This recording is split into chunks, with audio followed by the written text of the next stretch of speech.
So, good morning, guys. Welcome to this webinar on pillars of credit risk.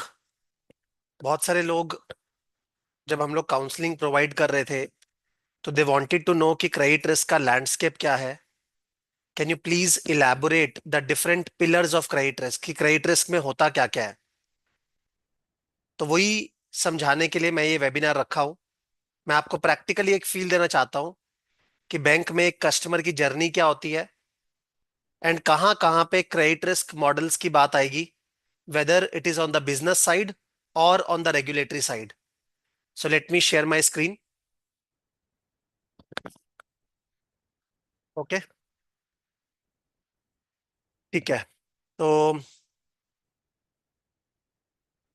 मैं आपको थोड़ा सा models के साथ साथ दिखाना चाहता हूं कि कहां पे क्रेडिट रिस्क मॉडल्स की बात आती है एंड एक कस्टमर की जर्नी क्या होती है बैंक के अंदर. That is something we are going to see. जैसे कि अपने क्या बोलते हैं कि फॉर एग्जांपल आज हमें एक हाउस परचेज करना है, तो हम लोग बैंक में जाते हैं और बैंक को बोलते हैं कि हमें लोन दे दो. या सपोज हमें हाउस नहीं भी परचेज करना, हमें बैंक से कुछ लोन चाहिए, तो उस केस में बैंक क्या स्ट्रेट अवे हमें लोन दे देगा? The answer is no. Bank will first evaluate what is the credit worthiness of us. हमारा क्रेडिट वर्दीनेस कैसा है, उसके बेसिस पे बैंक विल डिसाइड कि लोन देना है कि नहीं देना. ऐसा नहीं है कि आप लोन लेने गए तो बैंक ने आपसे इंफॉर्मेशन ली और लोन आपके अकाउंट में क्रेडिट कर दिया. Bank will first of all assess कि वेदर यू आर क्रेडिट वर्दी और नॉट. बैंक आपका क्रेडिट रिस्क असेस करेगा. क्रेडिट रिस्क का मतलब क्या है? बैंक विल चेक कि क्या आप पैसे को वापस करने वाले हो कि नहीं हो. अब आप फ्यूचर में वापस करोगे कि नहीं करोगे, इट इज अनसर्टेन. बट जहां पर भी अनसर्टेनिटी की बात आती है, वहां पे मॉडलिंग की बात आती है. मॉडलिंग का मतलब है bank will try to predict what is the chance of this particular customer defaulting. Default का मतलब क्या है? ये कस्टमर पैसा वापस नहीं करेगा. तो बैंक इस तरह का एनालिसिस करना चाहेगा ताकि हमें पता लगे कि ये जो कस्टमर लोन मांग रहा है, क्या ये पैसा वापस करेगा भी. अगर करेगा तब तो हम लोन देंगे, वरना we will reject the loan. Right. Now bank will predict, ये तो अपने को समझ में आ गया. बट बैंक कैसे प्रिडिक्ट करेगा कि यार ये जो कस्टमर आया है इसका क्रेडिट वर्दीनेस कैसा है, इसका क्रेडिट रिस्क कैसा है? उसके लिए बैंक हिस्टोरिकल डेटा देखेगा. हिस्टोरिकल डेटा में बहुत सारे कस्टमर्स को लोन दिया गया है. हिस्टोरिकल डेटा में बहुत सारे कस्टमर्स को लोन दिया गया है. वो अलग अलग कस्टमर्स जिनको लोन दिया गया है, उनका इनकम कैसा था, उनका एम्प्लॉयमेंट कैसा था, उनका ब्यूरो स्कोर क्या था. राइट. फॉर एग्जाम्पल आप पर्सनल लोन लेने आए हो बट आपका ऑलरेडी क्रेडिट कार्ड चल रहा है बैंक के अंदर, तो क्रेडिट कार्ड जो है उसमें आपका पेमेंट्स कैसा है. तो पास्ट में जो लोन्स दिए हैं, जो भी पर्सनल लोन्स दिए हैं, जो कस्टमर्स आए थे जिनका ऑलरेडी क्रेडिट कार्ड बैंक के पास चल रहा था, वो कस्टमर ने क्रेडिट कार्ड पे क्या बिहेव किया, वो सारा डेटा बैंक कलेक्ट करेगा. और बैंक के पास एक और डेटा होगा कि जो पास्ट में लोन दिया है उन कस्टमर्स ने डिफॉल्ट किया है कि नहीं किया है. तो there is something called an outcome variable. एक आउटकम वेरिएबल होता है कि हिस्टोरिकली 2003 से लेकर, फॉर एग्जांपल अगर आप देखोगे 2023 तक जितने भी लोन्स मैंने दिए हैं, कौन से लोन्स? Personal loans. किस तरह के कस्टमर्स को? जिनके पास ऑलरेडी क्रेडिट कार्ड्स है. ऐसे हो ही सकता है एक ऐसा सेगमेंट है बैंक के अंदर जिनके पास ऑलरेडी क्रेडिट कार्ड्स है और अब वो बैंक में पर्सनल लोन लेने आए हैं. राइट. तो उसी तरह का कस्टमर्स का हम लोगों ने डेटा लिया. उस डेटा में हमें क्या मिलेगा कि जो कस्टमर्स आए थे जिनका लोन एक्सेप्ट किया गया, उनका ब्यूरो स्कोर क्या था, उनका इनकम क्या था, उनका एम्प्लॉयमेंट लेंथ क्या था, कितने साल से वो काम कर रहे थे. उसके अलावा वो लोग पर्सनल लोन के लिए आए हैं तो क्रेडिट कार्ड जो उनका ऑलरेडी चल रहा था बैंक के साथ, बिकॉज मैंने वो सेगमेंट लिया है जान के, I have assumed that particular segment जो कि ऑलरेडी क्रेडिट कार्ड लेके बैठा है एंड अब पर्सनल लोन के लिए अप्लाई कर रहा है. राइट. तो उनका क्रेडिट कार्ड्स के ऊपर कितना यूटिलाइजेशन है, जो क्रेडिट कार्ड में लिमिट मिलता है कितना यूटिलाइज वो लोग करते हैं. राइट. लास्ट अगर आपने क्रेडिट कार्ड पे कभी डिले किया था तो कितने महीने पहले डिले किया था. डेलिंक्वेंट मतलब कितने महीने पहले आपने डिले किया था. इस तरह का डेटा मैं लूंगा historical of all the customers जिनको मैंने पास्ट में लोन दिया है. और उन्हीं कस्टमर्स ने डिफॉल्ट किया है कि नहीं, मेरे पास ये डेटा भी होगा, पास्ट में तो मेरे पास ये डेटा है ना कि यार कैसा उनका एट्रीब्यूट था, और आगे जाके वो डिफॉल्ट किए कि पे किए।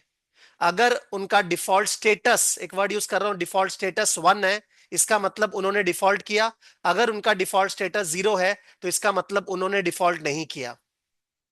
अगर मैं आज आपसे पूछूं कि आप मेरे वेबिनार में आए हो, आप लोग क्रेडिट रिस्क मॉडलिंग करना चाहते हो, तो क्रेडिट रिस्क मॉडलिंग करके कितने की जॉब लगेगी, ठीक है, सपोज आप मुझसे पूछते हैं, तो मैं क्या करूंगा, मैं हिस्टोरिकल डेटा लूंगा, मैं देखूंगा अलग अलग लोग जो मेरे पास कोर्स किए थे, ठीक है, उनका कितना इयर्स ऑफ एक्सपीरियंस था, या वो फ्रेशर थे, उनका डिग्री क्या था, उनका एज क्या था, और उनका क्या पैकेज लगा, यही करूंगा ना।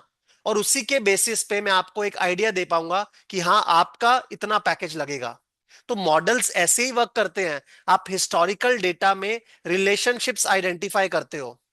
तो मैं यहां पे हिस्टोरिकल डेटा में देख रहा हूं कि जो लोग, जिनको मैंने पर्सनल लोन अप्रूव किया है, उनके क्या एट्रीब्यूट्स थे उस टाइम पे जब उन्होंने अप्लाई किया था, एंड आगे जाके उन्होंने डिफॉल्ट किया था कि नहीं किया था। तो मेरे को एक रिलेशनशिप मिलेगा between income and probability of default, between employment and probability of default, right. इस रिलेशनशिप के बेसिस पे मैं प्रिडिक्ट कर पाऊंगा कि एक न्यू कस्टमर का प्रोबेबिलिटी ऑफ डिफॉल्ट क्या होगा, एक न्यू कस्टमर का जो बैंक में अभी आया है उसका प्रोबेबिलिटी ऑफ डिफॉल्ट क्या होगा।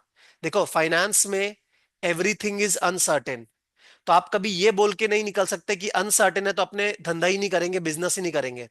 बिजनेस करेंगे, but we will take calculated risk. वो कैलकुलेटेड रिस्क लेने के लिए अपने मॉडल्स यूज कर रहे हैं। मॉडल्स अपने को प्रिडिक्शन में हेल्प करेंगे, ठीक है। तो मॉडल्स वर्क कैसे करते हैं, वो हिस्टोरिकल डेटा में रिलेशनशिप्स आइडेंटिफाई करते हैं, उसके लिए कुछ रिग्रेशन मॉडल्स होते हैं स्टैटिस्टिक्स के अंदर, वो हम लोग यूज करते हैं। तो मैंने सपोज कोई मॉडल बनाया जिसमें मैं ये सारे वेरिएबल्स के बेसिस पे कस्टमर का प्रोबेबिलिटी ऑफ डिफॉल्ट निकाल सकता हूं। क्या निकाल सकता हूं, probabilities of default. And then उन प्रोबेबिलिटीज ऑफ डिफॉल्ट को मैं क्रेडिट स्कोर्स में भी कन्वर्ट कर सकता हूं। आपने सुना होगा क्रेडिट स्कोर, आपने कभी सुना होगा सिबिल कितना है, सिबिल स्कोर कितना है। सिबिल तो एक एजेंसी है बाहर की, राइट। मैंने last year TransUnion CIBIL में ट्रेनिंग लिया था। अगर आपने कभी देखा नहीं होगा तो वेबसाइट पे मेरा फोटोज देखना। तो वो जो ट्रांस यूनियन सिबिल है वो क्या करता है, वो बेसिकली अपना एक क्रेडिट स्कोर दे रहा है। बट बैंक्स भी तो इंटरनली खुद का क्रेडिट स्कोर बना सकते हैं। तो यहां मैं इंटरनली क्रेडिट स्कोर का बात कर रहा हूं, और ये जो ब्यूरो स्कोर एक वेरिएबल यूज कर रहा हूं, वो है एक तरह से सिबिल, वो है एक तरह से सिबिल, राइट। तो मैं हर कस्टमर का ये रिलेशनशिप आइडेंटिफाई करके बिटवीन कस्टमर के attributes and chances of default मैं प्रोबेबिलिटी ऑफ डिफॉल्ट निकाल सकता हूं, राइट। फॉर एग्जांपल रिलेशनशिप कैसा होगा, अगर किसी का इनकम हाई है तो probability of default should be low, right. किसी का इंप्लॉयमेंट लेंथ अगर हाई है तो again probability of default should be low, क्योंकि वो स्टेबल है। अगर किसी का लास्ट डेलिंक्वेंसी से बहुत महीने बीत गए, मतलब रीसेंट में तो वो डेलिंक्वेंट नहीं हुआ, डिले नहीं किया, तो उसका भी chance of default should be low. वो आपको ये नेगेटिव साइंस में दिख रहा होगा। नेगेटिव साइंस में बेसिकली अपने को एक रिलेशनशिप मिलता है जो कि हेल्प करेगा to predict this probability of default. And उस प्रोबेबिलिटी ऑफ डिफॉल्ट से अपने क्रेडिट स्कोर्स निकालते हैं, इंटरनल क्रेडिट स्कोर्स।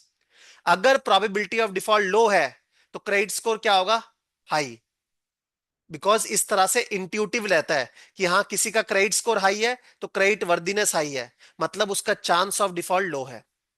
किसी का चांस ऑफ डिफॉल्ट हाई है तो उसका क्रेडिट स्कोर क्या होगा, लो। तो इस पर्सन का, मेरे मॉडल ने बोला प्रोबेबिलिटी ऑफ डिफॉल्ट कितना है, 92%। एक्चुअल में वो डिफॉल्ट किया था, बट मैं तो एक मॉडल बना रहा हूं ना, मॉडल ने भी प्रिडिक्ट किया कि हाई चांस ऑफ डिफॉल्ट है। एक्चुअल, ये मेरा एक्चुअल स्टेटस है कि डिफॉल्ट किया था। मेरे मॉडल ने क्या बोला, 92% चांस ऑफ डिफॉल्ट है। और क्रेडिट स्कोर देखो कितना कम मिला, 306 का। क्रेडिट स्कोर का रेंज होता है बिटवीन 300 टू 800। तो अगर 800 के आसपास है तो उस केस में probability will be very low, but अगर प्रोबेबिलिटी हाई है तो स्कोर लो होगा। इसका फायदा क्या होगा, अगर कोई एक नया कस्टमर, सपोज एक न्यू कस्टमर बैंक में आया, बैंक सबसे पहले आपसे कुछ इंफॉर्मेशन लेगा। आपका आईटीआर मांगेगा, आपका इंप्लॉयमेंट प्रूफ मांगेगा, आपका इनकम देखेगा, आपका इंप्लॉयमेंट लेंथ देखेगा, और अगर आपका ऑलरेडी क्रेडिट कार्ड चल रहा है तो क्रेडिट कार्ड में आपने कितना यूटिलाइजेशन किया है ऑन एन एवरेज, वो सब डेटा लेगा एंड आपका भी स्कोर निकालेगा, आपका प्रोबेबिलिटी ऑफ डिफॉल्ट निकालेगा, आपका स्कोर निकालेगा। तो एक न्यू कस्टमर का क्रेडिट स्कोर हम लोग निकाल पा रहे हैं by building this kind of model from historical data, right. और अभी आपको पता होगा कि मॉडल रिस्क में नई गाइडलाइंस भी आई हैं, SR 2062। मैं नेक्स्ट वीक इनफैक्ट उसके ऊपर वेबिनार कर रहा हूं, पूरा डिटेल में वेबिनार करने वाला हूं कि उस मॉडल रिस्क की क्या गाइडलाइंस है, उसमें क्या बोला है। ठीक है, वो यूएस की गाइडलाइंस है लेकिन वर्ल्ड वाइड उसको अडॉप्ट किया जाता है, तो SR 2062। तो मैं जस्ट बता रहा हूं कि मॉडल क्या होता है, पहले ये तो समझो, इसीलिए वेबिनार अपने पहले कर रहे हैं, राइट। तो क्रेडिट स्कोर अगर हाई आएगा तो कस्टमर को एक्सेप्ट किया जाएगा, अगर लो आएगा तो कस्टमर का लोन रिजेक्ट कर दिया जाएगा। काफी बारी होता ही है कि लोन रिजेक्ट कर दिया, बट क्रेडिट स्कोर हाई है कि नहीं वो कैसे पता? हाई का डेफिनेशन क्या है, हाई का डेफिनेशन क्या है, लो का डेफिनेशन क्या है? उसके लिए अपने को एक कट ऑफ स्कोर डिसाइड करना पड़ेगा। क्या करना पड़ेगा? एक कट ऑफ स्कोर डिसाइड करना पड़ेगा। But cut off score decide करने से पहले एक बहुत इंपॉर्टेंट इंफॉर्मेशन आपको पता होनी चाहिए कि करण हिस्टोरिकली जो लोन्स दिए गए हैं उसमें डिफॉल्ट डिफाइन कैसे करते हैं, 0 1 1 किसको बोलते हैं, हु इज अ डिफॉल्टर। उसके लिए आप दो चीजें डिफाइन करते हो, एक होता है आपका डेफिनेशन ऑफ डिफॉल्ट, मतलब किसी ने अगर एक दिन भी ईएमआई मिस कर दी तो क्या वो डिफॉल्टर है? The answer is no. हम लोग बेसिकली कंसेप्ट यूज करते हैं डेज पास्ट ड्यू का। कौन सा कंसेप्ट यूज करते हैं? Days past due. एक कंसेप्ट होता है डेज पास्ट ड्यू, तो डेज पास्ट ड्यू का कंसेप्ट यूज करते हैं। एंड डेज पास्ट ड्यू में we use 90 days past due, we use 90 days past due. तो ये मेरा एक प्रेजेंटेशन भी है पूरा, तो उसमें एक डेज पास्ट ड्यू का कंसेप्ट होता है 90 डेज पास्ट ड्यू, मतलब किसी को अगर 90 दिन हो गए हैं, 90 दिन तक आपने पेमेंट नहीं किया, तब आपको डिफॉल्टर माना जाएगा, राइट। जैसे जनरली, अब इस तरह का एग्जांपल लेना चाहिए कि नहीं, बट अपने कैंसर का बात करते हैं ना कि स्टेज 1, स्टेज 2, स्टेज 3, स्टेज 4। तो अपने क्या बोलते हैं, कोई अगर स्टेज 4 या अबव है ना, तो उसका chances of cure is very low, उसका बचने का उम्मीद बहुत कम है, उसका क्योर का चांस बहुत लो है। उसी तरह से हम लोग चेक करते हैं कि जो कस्टमर आज सपोज 30 डेज पास ड्यू है, क्या वो क्योर होता है, मतलब अगर उसने 30 दिन पे नहीं किया क्या वो उसके बाद पे करता है वापस? अगर कोई 60 डेज पास ड्यू है तो क्या वो उसके बाद कभी पे बैक करता है? अगर उसने 2 महीने 2 ईएमआई पे नहीं करी, अगर किसी ने 3 महीने ईएमआई पे नहीं करी, तो क्या वो पे करता है? तो ये देखा गया है हिस्टोरिकल डेटा में कि कोई अगर 90 डीपीडी हो जाता है, राइट, कोई अगर 90 डीपीडी हो जाता है, इसका मतलब अगर वो 90 डेज टच कर गया, उसने 90 डेज तक पेमेंट नहीं किया, तो there is a very low chance of cure. जैसे स्टेज 4 का chance of cure is low, इस तरह के कस्टमर का क्योर होने का चांस लो है। तो ये जो कस्टमर है ना, इसको डिफॉल्टर बोल दो, क्योंकि ये कस्टमर कभी पे बैक करेगा नहीं वापस आके। तो उसके लिए कंसेप्ट होता है which is called roll rate analysis. क्या बोलते हैं उसको? Roll rate analysis. हम लोग देखते हैं जो कस्टमर जीरो बकेट वाला है, उसका चांस ऑफ बैड क्या है, चांस ऑफ बीइंग बैड। जो कस्टमर फर्स्ट बकेट वाला है, मतलब 30 दिन तक पेमेंट नहीं किया, उसका क्या चांस है कि वो आगे भी पे नहीं करेगा? 19%। जो कस्टमर 3 मंथ्स तक पे नहीं किया, उसका क्या चांस है कि वो आगे जाके भी पे नहीं करेगा?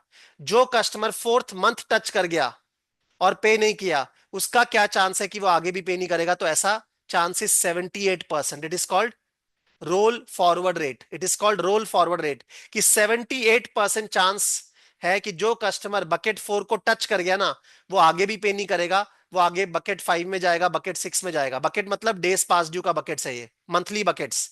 30 दिन तक पे नहीं किया, 60 दिन तक पे नहीं किया, 90 दिन तक पे नहीं किया, 90 दिन के बियॉन्ड पे नहीं किया।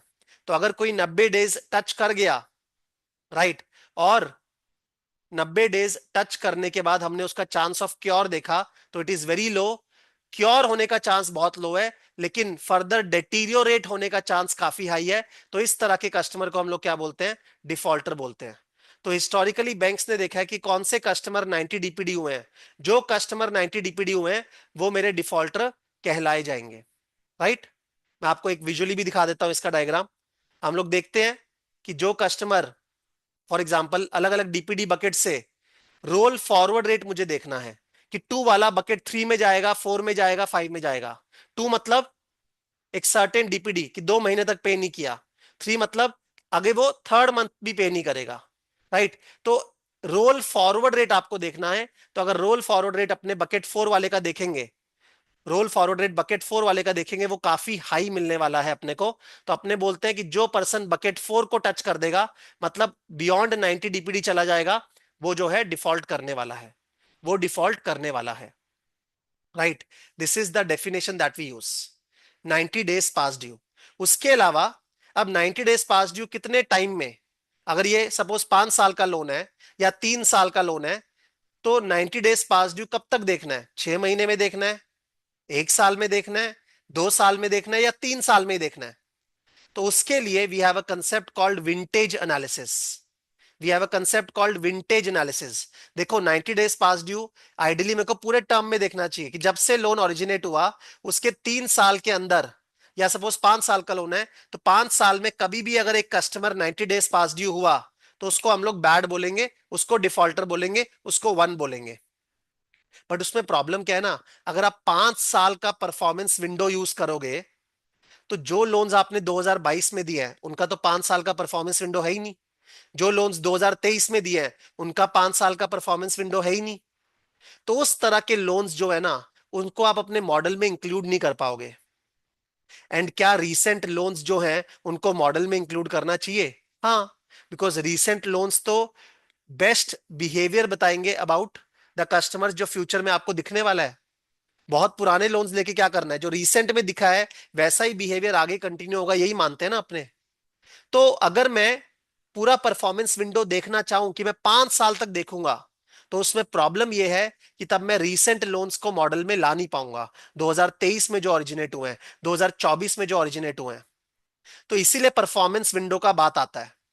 तो हम लोग क्या करते हैं, एक विंटेज एनालिसिस करते हैं, जहां पर मैं क्यूमुलेटिवली प्लॉट करूंगा कि 1 महीने के अंदर कितने कस्टमर्स बैड हुए, 2 महीने के अंदर कितने कस्टमर्स बैड हुए, 3 महीने के अंदर कितने कस्टमर्स बैड हुए। सपोज मुझे दिखता है कि अराउंड 33 मंथ्स में अराउंड 75% कस्टमर्स जिनको बैड होना था, जो डिफॉल्ट करने वाले थे, जैसे मेरे केस में कितने परसेंट बुक डिफॉल्ट कर रही है? My default rate is around 5.23%। My default rate is around 5.23%। ये मेरा पीडी है, this is called probability of default.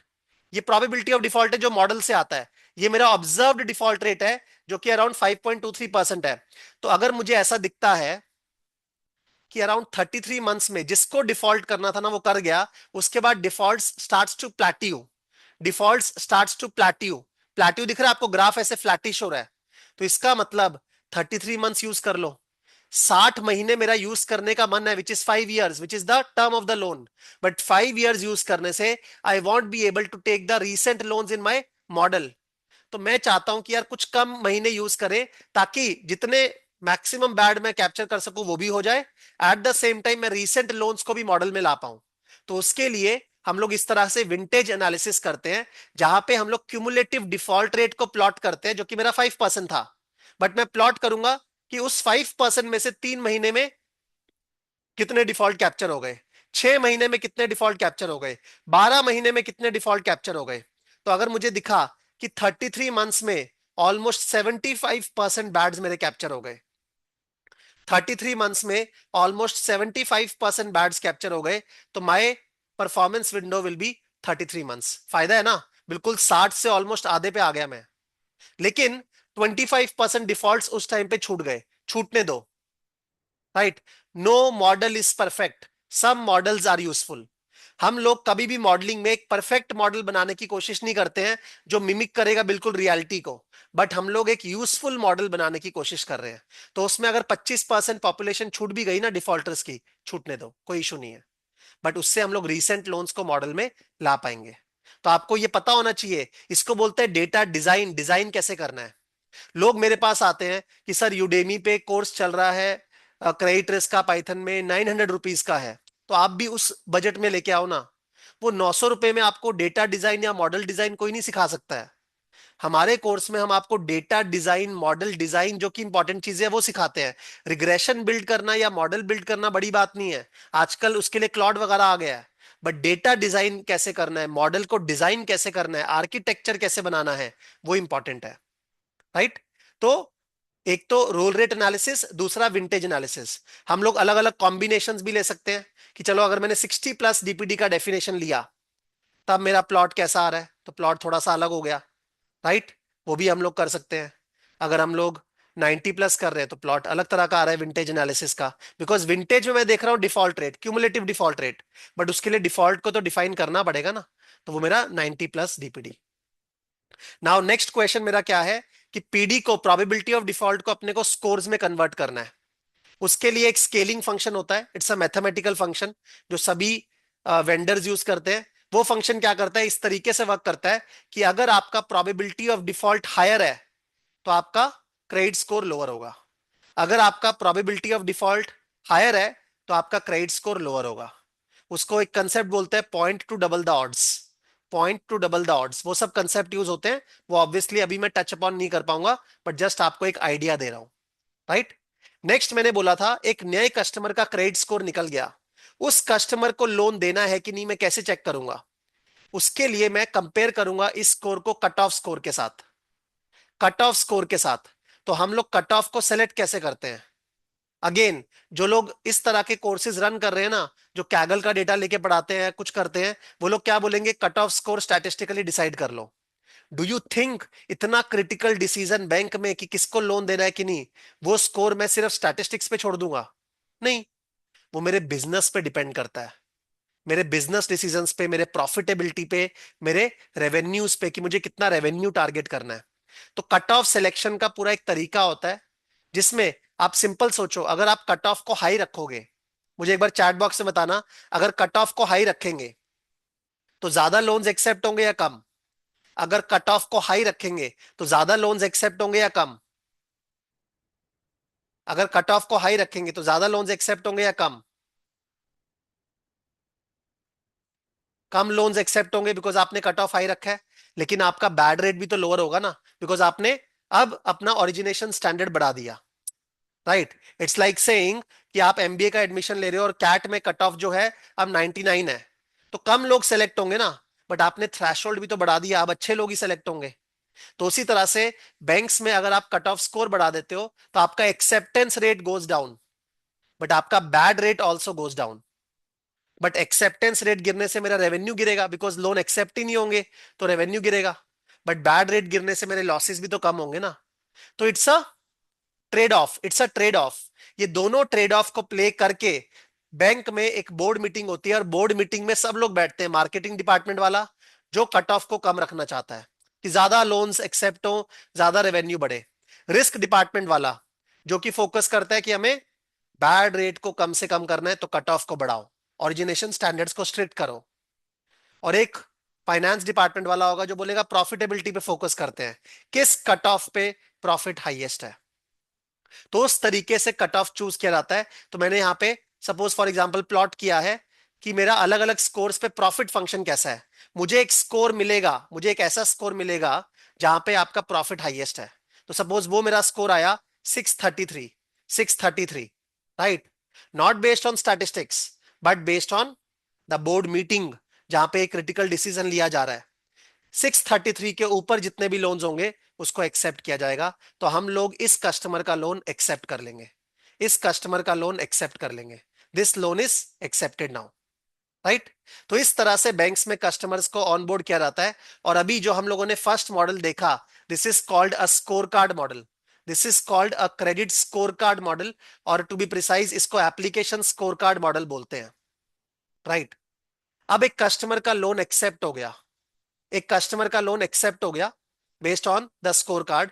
अब क्या करें, what is the next decision? Next decision is कि इस कस्टमर से रेट क्या चार्ज करना है।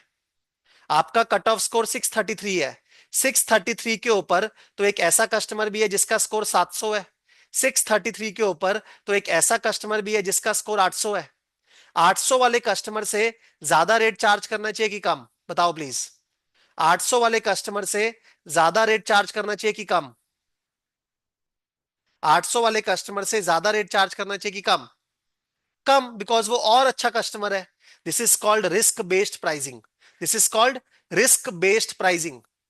रिस्क बेस्ड प्राइसिंग का मतलब क्या है कि जो कस्टमर का स्कोर हायर है, वो कम रिस्की है, उससे इंटरेस्ट रेट कम लेंगे। अदरवाइज तो वो दूसरे बैंक में भाग जाएगा ना। ठीक है। हम लोग इसको बोलते हैं प्रॉब्लम ऑफ एडवर्स सिलेक्शन। अगर एक इंश्योरर स्मोकर और नॉन स्मोकर से सेम प्रीमियम चार्ज करना शुरू कर देना, तो सारे के सारे नॉन स्मोकर्स आपको छोड़ के दूसरे कंपनी के पास चले जाएंगे।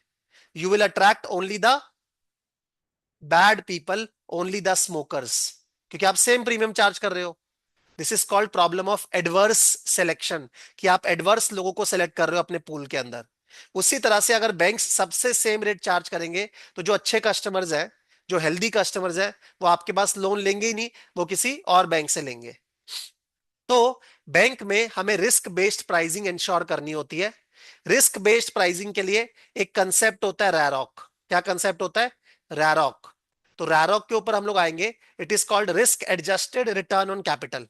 Risk adjusted return on capital, ये रैरॉक के प्रिंसिपल्स के बेसिस पे हम लोग प्राइसिंग डिसाइड करते हैं। ये इंश्योर करेगा कि जो रिस्की कस्टमर है उससे ज्यादा इंटरेस्ट रेट लिया जाए, जो कम रिस्की कस्टमर है उससे कम इंटरेस्ट रेट चार्ज किया जाए। वो कौन इंश्योर करेगा? ये रैरॉक मॉडल इंश्योर करेगा। बट रैरॉक मॉडल के लिए कुछ और भी इनपुट्स चाहिए, जो अपने पहले देखेंगे।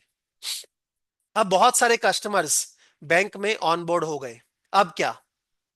वो सारे कस्टमर्स, आपने जितना मर्जी ड्यू डिलीजेंस करके कस्टमर्स को लोन दिया हो, कल को क्या पता वो लोगों की जॉब चली जाए बिकॉज इकोनॉमी खराब हो गई, या कुछ भी आइडियोसिंक्रेटिक रीजंस के कारण, मतलब इंडिविजुअल रीजंस के कारण कोई भी पर्सन डिफॉल्ट कर सकता है। शुरू में वो बहुत अच्छा था, आपने जितना मर्जी ड्यू डिलीजेंस किया हो, आगे जाके वो डिफॉल्ट कर ही सकता है। तो अगर डिफॉल्ट होगा तो बैंक को क्या होगा? लॉसेस होंगे। अगर डिफॉल्ट होगा तो बैंक को क्या होगा? लॉसेस होंगे। लॉसेस कितने होंगे? Do I know that with certainty? I don't know. As a bank मैंने 100 करोड़ का पोर्टफोलियो बना दिया, जिसमें मैंने 1000 लोगों को लोन दिया है। वो 1000 में से मेरे कितने लोग डिफॉल्ट करेंगे? या जो 100 करोड़ का मैंने पोर्टफोलियो बनाया है, उसमें मेरा लॉस परसेंटेज क्या होगा? Do I know that with certainty? The answer is no, I don't know. मुझे नहीं पता कितने लोग लॉस करेंगे। तो जहां पर भी अनसर्टेनिटी होती है, वहां स्टैटिस्टिक्स में प्रोबेबिलिटी डिस्ट्रीब्यूशन आता है। जहां पर भी अनसर्टेनिटी होती है, वहां स्टैटिस्टिक्स में प्रोबेबिलिटी डिस्ट्रीब्यूशन आता है। तो मैंने यहां पे एक प्रोबेबिलिटी डिस्ट्रीब्यूशन बनाया है, जिसमें अलग अलग पॉसिबल लॉसेस मेरे एक्स एक्सिस पे है and corresponding probability Y axis पे है। अलग अलग पॉसिबल लॉसेस मेरे एक्स एक्सिस पे है and corresponding probability Y axis पे है। राइट। और इस लॉस डिस्ट्रीब्यूशन का मैं एवरेज निकालूंगा, 3 पॉइंट कट करूंगा मैं। Average, worst case loss and stressed loss. Average loss मैंने यहां पे दिखाया है 2%। Average loss is 2%। मतलब मेरा बिजनेस का नेचर ही ऐसा है कि 100 करोड़ का अगर लोन दिया ना, तो ऑन एन एवरेज 2% कस्टमर्स तो लॉस करेंगे ही करेंगे। That is my expected loss under normal circumstances. काफी बारी नॉर्मल सर्कमस्टांसिस में you can have higher losses, that is called worst case loss. वो मेरा कितना है? 11.25% worst case loss. And then I also have stressed losses, extreme loss. अगर COVID जैसा scenario हो गया, अगर जियोपॉलिटिकल टेंशन हो गया।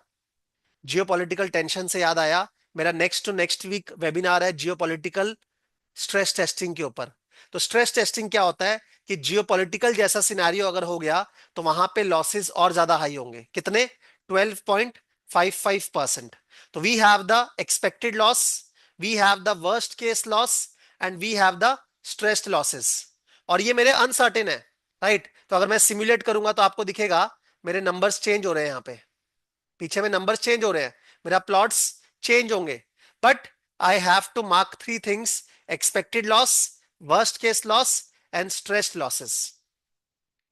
यहां से मेरा रेगुलेटरी रेजिम चालू होता है। जो अपने बोलते हैं ना कि क्रेडिट रिस्क में बिजनेस मॉडल्स भी होते हैं, रेगुलेटरी मॉडल्स भी होते हैं। तो यहां से क्रेडिट रिस्क का रेगुलेटरी रेजिम चालू होता है। रेगुलेटर बोलता है कि आपको एक्सपेक्टेड लॉसेस के लिए प्रोविजंस रखने हैं पीएनएल के अंदर। कौन से रेगुलेशन के अंदर? Under IFRS 9। आपको एक्सपेक्टेड लॉसेस के लिए प्रोवाइड फॉर करना है under IFRS 9। It's like saying आपकी सैलरी आई, आपको पता है कि मेरा 1,000 रुपए तो सैलरी में से मेडिसिन पे लगना ही लगना है, तो मेडिसिन का खर्चा पहले ही साइड कर दिया क्योंकि वो लगने वाला है ना, एक्सपेक्टेड है। तो you are setting aside some amount of money, you are putting aside some amount of money from your P&L in the form of provisions, ताकि फ्यूचर में अगर लॉस हो तो आपके पास पहले से आपने प्रोवाइड फॉर कर रखा है। इसको बोलते हैं expected loss modelling under IFRS 9। मैंने तो आपको 2% दिखा दिया, बट ये तो मॉडल करना पड़ेगा ना, बिकॉज ये तो अनसर्टेन है। तो 2% लॉस जो है वो आप मॉडल करोगे अंडर IFRS 9, एंड उसके लिए क्या रखोगे? प्रोविजंस। ये जो वर्स्ट केस लॉस है, माइनस एक्सपेक्टेड लॉस, माइनस क्यों? ताकि डबल काउंटिंग ना हो। तो अराउंड 9.5% लॉस आएगा। 9.5% लॉस के लिए मैं कैपिटल रखता हूं अंडर बाजल। बाजल करके स्टैंडर्ड्स हैं, ठीक है, जो पूरे बैंक्स वर्ल्ड वाइड फॉलो करते हैं। तो बाजल स्टैंडर्ड जो है वो आपको बोलते हैं कि आपको कैपिटल रखना है कितना? 9.5%। कैपिटल क्या होता है? एक तरह से आपका सेविंग्स। आप सैलरी सैलरी सैलरी हर महीने कमा रहे हो, उसमें से कुछ पैसा सेट असाइड कर रहे हो for medicine cost, that is okay. But कल को अगर कोई अनएक्सपेक्टेड लॉसेस हो गए, कोई हॉस्पिटलाइजेशन हो गया, तब आपके प्रोविजंस थोड़ा ना काम आएंगे, तब तो आपको पुराना सेविंग्स चाहिए। जो कैपिटल आपने सेव किया हुआ है वो कैपिटल काम आएगा। तो बैंक्स को भी वो कैपिटल मेंटेन करना है कितना? 9.5% अंडर बाजल स्टैंडर्ड्स। एंड जो आपके एक्सट्रीम लॉसेस हैं, जो आपके स्ट्रेस्ड लॉसेस हैं, उसके लिए आपको एडिशनल कैपिटल रखना है। कल को भगवान ना करे कि आपको कोई जानलेवा बीमारी हो गई, उसमें आपके और खर्चे आएंगे, तो उसके लिए आपको और एडिशनल सेविंग्स चाहिए, कैपिटल चाहिए। वो है स्ट्रेस टेस्टिंग, कि एबनॉर्मल सर्कमस्टांसिस में the losses will be much higher than the normal circumstances. In that case we need to have additional capital under ICAAP. Under ICAAP worldwide उसके लिए कौन सा regulation है? आई cap. और US में कौन सा है? सी कार। यूएस में कौन सा है? CCAR. World wide ICAAP, internal capital adequacy assessment program. और यूएस में है comprehensive capital analysis and review. Right. तो एक्सपेक्टेड लॉस के लिए provision under IFRS 9, unexpected loss के लिए कैपिटल अंडर बाजल, और स्ट्रेस्ड लॉसेस के लिए एडिशनल कैपिटल अंडर आई कैप। तो ये तीनों नंबर्स मुझे मॉडल करने हैं बैंक के अंदर। उसके लिए मुझे लॉस को मॉडल करना होगा। लॉस के तीन कंपोनेंट्स होते हैं, कौन कौन से? लॉस के तीन कंपोनेंट्स होते हैं। मुझे लॉस मॉडल करना है, मुझे समझ में आ गया। बिकॉज लॉस अगर मॉडल हो गया तो मुझे इतना प्रोविजन रखना है, इतना कैपिटल मेंटेन करना है, और इतना एडिशनल कैपिटल रखना है। तो उसके लिए लॉस को मॉडल करना होगा। लॉस के तीन कंपोनेंट्स होते हैं: probability of default, loss given default, exposure at default. Probability of default, default होने का चांस। लॉस गिवन डिफॉल्ट, अगर डिफॉल्ट हुआ तो कितना नुकसान होगा, बिकॉज कुछ तो रिकवरी भी होगा। एंड एक्सपोजर एट डिफॉल्ट, जब डिफॉल्ट होगा तो कितना अमाउंट आउटस्टैंडिंग होगा। जब डिफॉल्ट होगा तो कितना अमाउंट आउटस्टैंडिंग होगा। राइट। जैसे यहां पे ना मैंने एक एनालॉजी बनाई हुई है सिंपल सी, कि एक पिट है, पिट खड्डा, आप चल रहे हो, लेंथ ऑफ द पिट जो है ना, length of the pit, it indicates the probability of default. अभी आपको प्रोबेबिलिटी लो दिख रहा है, अब आपको प्रोबेबिलिटी हाई दिखेगा। ठीक है। खड्डे में गिरने का चांस, तो ये है डिफॉल्ट का chance, low and high, it can be low, it can be high. Probability of default, ये आपका लेंथ ऑफ द पिट। ये एनालॉजी में दे रहा हूं आपको। लॉस गिवन डिफॉल्ट क्या है? The level of water indicates the collateral. देखो, आपने जब लोन लिया होगा कुछ ना कुछ कोलैटरल दिया होगा, कुछ ना कुछ सिक्योरिटी दी होगी, वो सिक्योरिटी आपको बचाएगी। उसी तरह से खड्डे में अगर पानी है ना, तो पानी का लेवल कितना है, वो आपके लॉस को बचाएगा। अगर आप देखोगे मैंने एलजीडी को हाई किया तो पानी का लेवल बहुत लो हो गया, रिकवरीज बहुत लो होंगी, क्योंकि water level is low, recovery is low, loss given default will B high. और वही, अगर मैं पानी का लेवल हाई करता हूं तो आपको चोट कम लगेगी, बिकॉज आप रिकवर कर जाओगे, loss given default will be low. That is your level of water which indicates your collateral एक तरह से। And depth of the pit indicates exposure at default. ये पिट कितना डीप है, it indicates exposure at default, कितना आपका exposure है। तो अभी ये लो है, this is high, right. LGD, this is high. हम इस तरह से विजुअल्स ले लेके ही पढ़ाते हैं, बिकॉज आजकल के जमाने में ना एआई वगैरह से स्लाइड बनाना 2 मिनट का काम है, बट इस तरह के मॉडल्स आपको नहीं दिखेंगे, कोई विजुअलाइजेशंस आपको नहीं दिखेगा कहीं पर भी, जिस तरह के हम लोगों ने एक्सेल में बनाए हुए हैं। तो यहां पर पीडी भी हाई है, खड्डे में गिरने का चांस। एलजीडी भी हाई है बिकॉज कोलैटरल लो है, सिक्योरिटी लो है, और एक्सपोजर एट डिफॉल्ट भी हाई है। तो ये तीन कंपोनेंट्स होते हैं जिसको लेके हम लोग मॉडल करते हैं। Probability of default, loss given default, exposure at default, तीनों को जब मल्टीप्लाई करोगे तब आपका लॉस आता है, तब आपका लॉस आता है। तो PD into LGD into EAD gives you the loss, right. Probability of default suppose 5% है, लॉस गिवन डिफॉल्ट सपोज 60% है, बिकॉज 40% रिकवर हो जाएगा। एंड एक लोन सपोज 1 करोड़ का है, तो 5% into 60% into 1 crore, that is your loss, that is your loss. Now अपने को ये तीनों कंपोनेंट्स मॉडल करने हैं। अगर अपने को लॉस मॉडल करना है, एंड लॉस क्यों मॉडल करना है, बिकॉज उसके बेसिस पे अपने रेगुलेटरी कंप्लायंस कर पाएंगे। रेगुलेटर ने बोला है कि आपको एक्सपेक्टेड लॉस क्वांटिफाई करना है, एंड उसके लिए प्रोविजंस रखो। आपको अनएक्सपेक्टेड लॉस को क्वांटिफाई करना है, एंड उसके लिए कैपिटल रखो। आपको एक्सट्रीम लॉसेस के लिए एडिशनल कैपिटल रखना है, राइट, तो उसको भी आपको क्वांटिफाई करना पड़ेगा। तो लॉसेस को क्वांटिफाई करने के लॉसेस के तीन कंपोनेंट्स हैं जो मैंने आपको दिखाया, पीडी, एलजीडी, ईएडी। उसमें से पहला कंपोनेंट है पीडी। अब यहां पर आपको याद होगा बाजल में मैंने अभी 2 मिनट पहले बोला था कि आपको वर्स्ट केस लॉस निकालना है, वर्स्ट केस लॉस। तो वर्स्ट केस लॉस में क्या होगा, आपको पीडी भी वर्स्ट केस यूज करना पड़ेगा, आपको पीडी भी वर्स्ट केस यूज करना पड़ेगा। तो वर्स्ट केस पीडी निकाले कैसे, उसके लिए आपको फॉर्मूलाज रेगुलेटर देगा। इस तरह का एक फॉर्मूला आपको रेगुलेटर ने दिया हुआ है, which is a very famous formula, it is called ASRF approach, या इसको वेसिसेक अप्रोच भी बोलते हैं, जो आपको हेल्प करेगा to compute the worst case PD. इस फॉर्मूला में तीन इनपुट्स हैं, एक average PD which is called through the cycle PD, एक है मैक्रो इकोनॉमिक कंडीशन, और एक है सेंसिटिविटी। बेसिकली ये मॉडल बोलता क्या है कि बैंक आपको लोन देता है बिजनेस में इन्वेस्ट करने के लिए। आपको एक थ्रेशोल्ड रिटर्न कमाना ही पड़ेगा बिजनेस में, ताकि आप लोन को चुका पाओ, राइट। आपको बिजनेस में एक सर्टेन मिनिमम रिटर्न कमाना ही पड़ेगा ताकि आप लोन को चुका पाओ। अगर आप मिनिमम रिटर्न नहीं कमा पाते तो आप लोन को नहीं चुका पाओगे। आपके बिजनेस का returns is a function of macro economic environment, that is given by G, that is given by G. Macro economic environment अच्छा होगा तो आपके रिटर्न्स अच्छे होंगे, आपका chance of default will go down. And तीसरा, अलग अलग बिजनेस के अलग अलग पोर्टफोलियोज के डिफरेंट सेंसिटिविटी होती है टू मैक्रो इकोनॉमिक कंडीशन। कुछ बिजनेस साइक्लिकल होते हैं, बहुत ज्यादा मैक्रो इकोनॉमिक सेंसिटिव होते हैं। कुछ बिजनेस साइक्लिकल नहीं होते, डिफेंसिव होते हैं, उनमें इकोनॉमी में अगर रिसेशन आ भी जाए वो इतना इंपैक्ट नहीं होंगे, that is given bye sensitivity. तो ये फॉर्मूला क्या करता है, ये फॉर्मूला एक एवरेज पीडी लेता है एंड उसको वर्स्ट केस पीडी में कन्वर्ट करता है। क्योंकि मेरे को कैपिटल के लिए क्या चाहिए, वर्स्ट केस लॉस, क्या चाहिए, worst case loss, worst case PD. तो वर्स्ट केस पीडी निकालने के लिए यह फॉर्मूला इनपुट लेता है एक एवरेज पीडी, उसके अलावा आपका मैक्रो इकोनॉमिक कंडीशन और sensitivity to macro economic condition. तो आपको राइट साइड में एक डायग्राम दिख रहा होगा, मैं जी से कंट्रोल करूंगा इकोनॉमी की कंडीशन, राइट। अगर कोई इकोनॉमिक कंडीशन नहीं है तो मेरा chance of default is given by this, ये जो ग्रे रीजन आपको दिख रहा है ना, ये आपका चांस ऑफ डिफॉल्ट है 5% on an average, on an average 5%।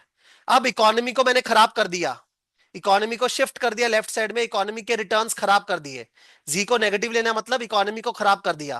तो अब आप चांस ऑफ डिफॉल्ट देखो कितना बढ़ गया, आपका वर्स्ट केस डिफॉल्ट कितना आ रहा है, 30%। और वही अगर मैं इकोनॉमी को अच्छा कर देता हूं सपोज +2, तो आपका चांस ऑफ डिफॉल्ट देखो 5% से गिर के कितना हो गया, 0.43%, क्योंकि आपने इकोनॉमी को अच्छा कर दिया। तो वर्स्ट केस डिफॉल्ट जो है वो ये फॉर्मूला आपको रेगुलेटर ने दिया हुआ है, इस तरीके से दिया हुआ है कि आप एवरेज पीडी को वर्स्ट केस पीडी में कन्वर्ट कर सकते हो based on macro economic conditions, कि कंडीशंस अच्छी हैं कि कंडीशन खराब है। तो वो बोलता है कि आपको खराब कंडीशंस लेके चलनी है एंड वर्स्ट केस पीडी को क्वांटिफाई करना है, राइट। तो वो वर्स्ट केस पीडी मेरा एक इनपुट है जो मैं यूज करूंगा। Is that clear? इसमें मुझे क्या चाहिए, मुझे थ्रू द साइकिल पीडी चाहिए। आपको पता है बैंक्स में दो तीन तरह के पीडी होते हैं, टू बी प्रिसाइज दो पीडीज में आपको डिस्टिंक्शन पता होना चाहिए, through the cycle, point in time. Through the cycle PD होता है एक लॉन्ग रन एवरेज पीडी, मतलब अलग अलग इकोनॉमिक साइकिल में पीडीज ऊपर नीचे तो जाता ही है। अगर इकोनॉमी खराब है तो पीडीज हायर होंगे, अगर इकोनॉमी अच्छी है तो पीडीज लोअर होंगे, राइट। इकोनॉमी खराब तो पीडी हायर, इकोनॉमी अच्छी तो पीडी लोअर। वो सबको अगर मैं एवरेज कर दूंगा ऑन एन एवरेज, ये पिंक ग्राफ आपको दिख रहा होगा, on an average it is called through the cycle PD. और अगर मैं हर एक साइकिल में जा जाके पीडी को देखूंगा, it is called point in time PD, right. तो कैपिटल नॉर्म्स में जिससे हम लोग वर्स्ट केस पीडी निकाल रहे हैं, हमारा इनपुट क्या है, थ्रू द साइकिल पीडी। क्योंकि कैपिटल स्टेबल होना चाहिए, कैपिटल वॉलेटाइल नहीं हो सकता इकोनॉमिक कंडीशन के हिसाब से, इसीलिए इनपुट क्या जाता है, through the cycle PD, right. तो वो through the cycle PD versus point in time PD आपको ये ग्राफ में दिख रहा होगा। हम लोग क्या इकोनॉमिक साइकिल के हिसाब से पीडी को अगर देखते हैं, that is called point in time PD, और वही अगर अपने लॉन्ग रन एवरेज कर लेते हैं, that is called through the cycle PD. यहां मैं इसको सिमुलेट कर रहा हूं, तो आप देख सकते हैं आपका साइकिल्स चेंज हो रहा है, अकॉर्डिंगली आपका पीडी जो चेंज हो रहा है, that is called point in time PD. और अगर आप उसका लॉन्ग रन एवरेज कर लोगे, that will be called through the cycle PD, right. तो हम लोग क्या यूज करते हैं यहाँ पे, through the cycle PD use करते हैं। हम जब ट्रेनिंग लेते हैं तो एक एक चीज फिल करवाते हैं हैंड्स ऑन, मतलब यहां तो आपको मैं रिजल्ट दिखा रहा हूं, बट एक्चुअल में जब आप करोगे क्लासेस को तो एक एक चीज अपने फिल करेंगे साथ में, तब आपको उसका इंटरप्रिटेशन, वो मॉडल कैसे वर्क कर रहा है और समझ में आएगा, राइट। तो जी तो अपने को खराब लेना है, क्योंकि अपने को वर्स्ट केस पीडी चाहिए। रो आपको रेगुलेटर देता है, बट आपको through the cycle PD model करना पड़ेगा, राइट। तो उसके लिए हम लोग क्या करते हैं, मैंने आपको स्कोर कार्ड दिखाया था, स्कोर कार्ड में हर एक कस्टमर का पीडी आया था पास्ट में, राइट। बट मेरे को तो पूरे इकोनॉमिक साइकिल का एवरेज चाहिए। इसमें तो लोन्स कहां से कहां तक हैं, 2003 से लेकर 2023 तक। तो एक काम करते हैं ना, हम क्या करेंगे, बाजल के अंदर हम लोग हर एक कस्टमर को बेस्ड ऑन पीडी एक रेटिंग ग्रेड असाइन करते हैं। क्या असाइन करते हैं, rating grade based on master rating scale. क्या असाइन करते हैं, rating grade based on master rating scale. It's a common unified language across the bank. मतलब किसी का पीडी अगर 0 से 0.24% है तो उसको ग्रेड 1 बोलते हैं, किसी का 0.24% से 0.36% तो उसको ग्रेड 2। तो इस तरह से हम लोग हर एक कस्टमर को एक रेटिंग ग्रेड असाइन करते हैं, एंड देन हर एक ग्रेड के अंदर हम लोग ये पीडीज का एवरेज कर लेंगे। तो 2003 से 2023 तक जितने भी उस ग्रेड में हैं उनका एवरेज हो जाएगा ना, राइट। इसको पूल पीडी भी बोलते हैं। तो आप पूल्स बना रहे हो अलग अलग, ठीक है, हेट्रोजीनियस पूल्स, एंड हर एक पूल में एक एवरेज पीडी निकाल रहे हो, एक एवरेज पीडी निकाल रहे हो। ये आपका थ्रू द साइकिल पीडी है। क्यों थ्रू द साइकिल, बिकॉज आपने एवरेज कर दिया ना फुल इकोनॉमिक साइकिल का, 2003 से लेकर 2023। तो ये एवरेज पीडी हम लोग कंप्यूट करते हैं for the entire loan book, this is called TTCPD. ये टीटीसीपीडी इनपुट जाएगा मेरे मॉडल में, एंड देन उसको कन्वर्ट करेंगे into worst case PD later on, जो अपने फॉर्मूला में देखे, राइट। बट जो भी मॉडल आप बनाते हो, आपने सपोज एक मॉडल बनाया जिससे आपको प्रोबेबिलिटी ऑफ डिफॉल्ट मिला, उससे आपने रेटिंग ग्रेड असाइन किए, आप मॉडल को हमेशा वैलिडेट करते हो। रेगुलेटरी मॉडल्स को वैलिडेट करना इज इंपॉर्टेंट। ये जो SR 2062 नई गाइडलाइंस आई हैं, वो गाइडलाइंस क्या है कि आपको वैलिडेशन करना है, खासकर रेगुलेटरी मॉडल्स का, क्योंकि रेगुलेटर देख रहा है, आप तो चाहोगे ना कैपिटल कम रखना, इसलिए आप जान के अपना वर्स्ट केस पीडी लोअर दिखाना चाहोगे। तो रेगुलेटर चेक कर रहा है कि क्या आपका मॉडल सही में वर्क करता है। तो फॉर एग्जाम्पल वैलिडेशन के लिए हम लोग एक बहुत पॉपुलर मेट्रिक यूज करते हैं विच इज कॉल्ड आरओसी कर्व, जो हेल्प करता है टू अंडरस्टैंड कि क्या आपका मॉडल डिस्क्रिमिनेट कर पा रहा है between the good borrowers and the bad borrowers. क्या आपका मॉडल डिस्क्रिमिनेट कर पा रहा है between the good borrowers and the bad borrowers, right. उसके लिए ये आरओसी होता है। मैं इसका विजुअल आपको दिखाता हूं। तो अगर आप ये विजुअल देखोगे, दो ग्रुप मैंने यहां पे लिए हैं, एक रेड ग्रुप है डिफॉल्टर का, एक ग्रीन ग्रुप है नॉन डिफॉल्टर का। और दोनों का फाइको स्कोर प्लॉट किया है, फाइको स्कोर, फाइको यूएस की कंपनी है। तो डिफॉल्टर्स का FICO score is obviously lower, non defaulters का हायर। ठीक है, higher the credit score lower the risk. तो नॉन डिफॉल्टर्स का फाइको स्कोर हायर है, डिफॉल्टर्स का फाइको स्कोर लोअर है। आप देखो, अगर इन दोनों में गैप बहुत हाई है तो मेरा मॉडल अच्छे से डिस्क्रिमिनेट कर पाएगा और आरओसी बाउल आएगा, बाउल शेप्ड। तो जितना आरओसी कर्व बाउल शेप्ड आता है उतना मॉडल का डिस्क्रिमिनेटरी पार हाई है। यहां पे मैं दोनों ग्रुप्स को डिस्क्रिमिनेट कर पा रहा हूं। अब देखना, डिस्क्रिमिनेशन थोड़ा सा खराब हो जाएगा क्योंकि मैंने दोनों ग्रुप्स को पास पास कर दिया, तो थोड़ा सा बाउल कम हो गया। अब सपोज मैं और डिस्क्रिमिनेशन को खराब करता हूं, तो आप देखो अब डिस्क्रिमिनेशन और खराब हो गया।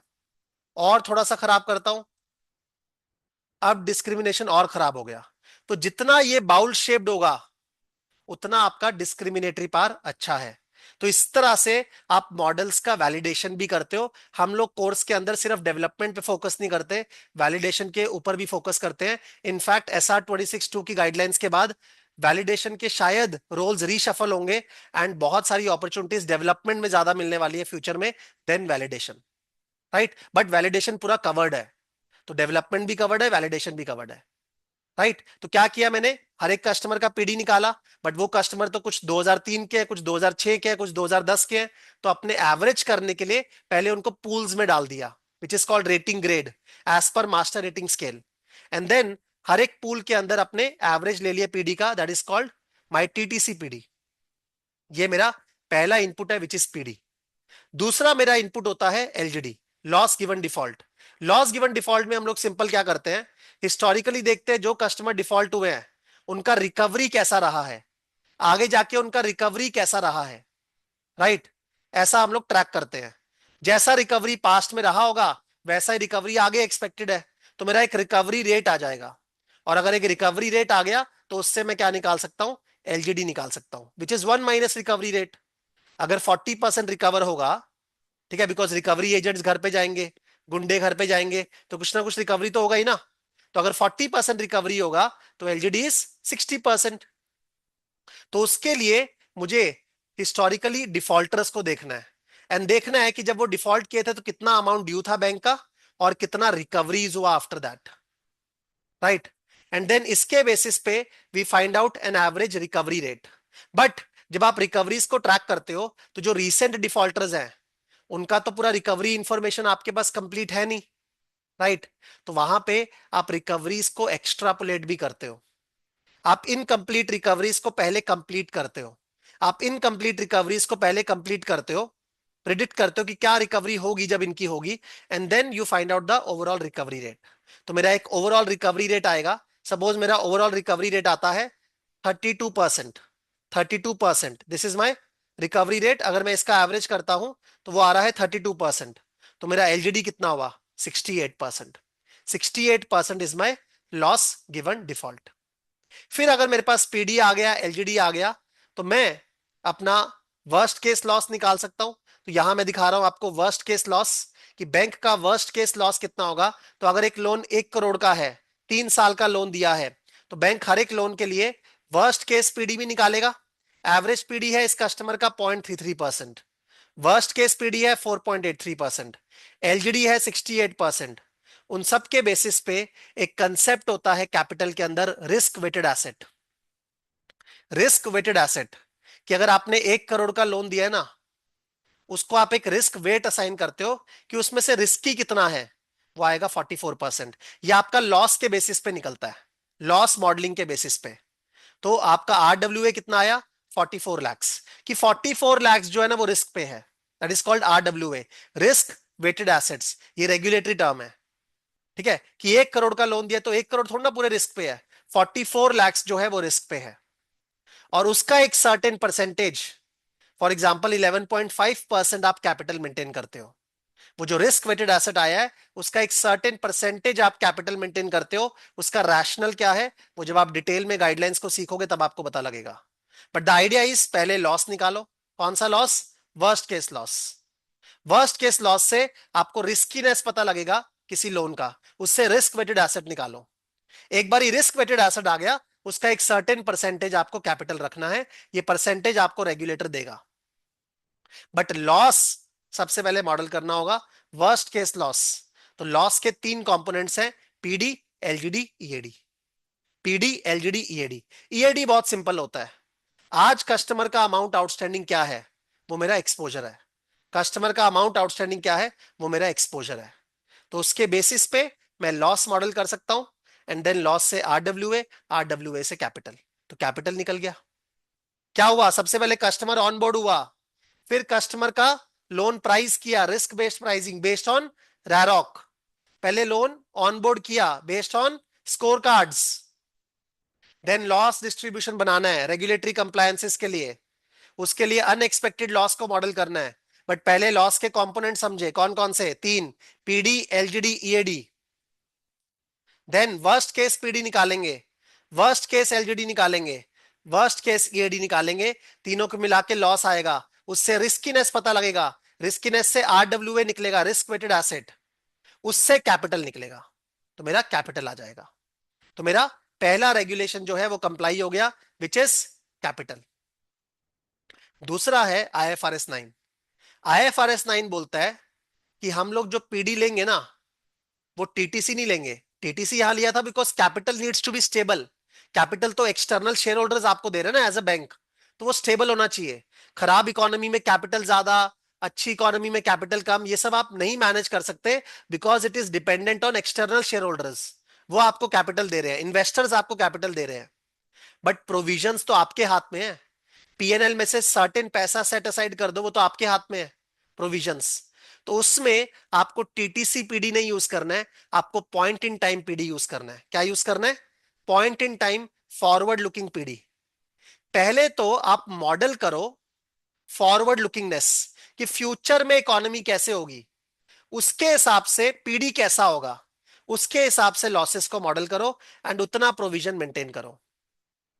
ऐसा क्यों आया, बिकॉज बैंक्स में जो पहले प्रोविजंस के नॉर्म्स थे ना, उसको बोलते थे इंकर्ड लॉस फ्रेमवर्क। क्या बोलते थे, incurred loss framework.